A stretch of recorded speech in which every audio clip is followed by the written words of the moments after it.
When creating your real estate investment strategy, first assess your current financial situation. Consider how much capital you are willing to invest upfront, how soon you need to see returns on your investment, and what type of risk profile you are comfortable with. From there, decide which types of investments will best help you achieve those goals, such as purchasing rental properties or flipping houses. Next, evaluate potential target markets for your investments. The first step is researching the local area for demographic information. What is the population size? What are their levels of income? Next, consider current and future trends of the area. Are there any new businesses moving into town? How much development is happening currently?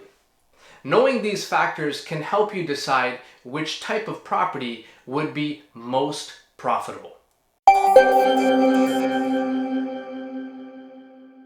For more videos like this, please like this video and follow us here. Thanks for watching.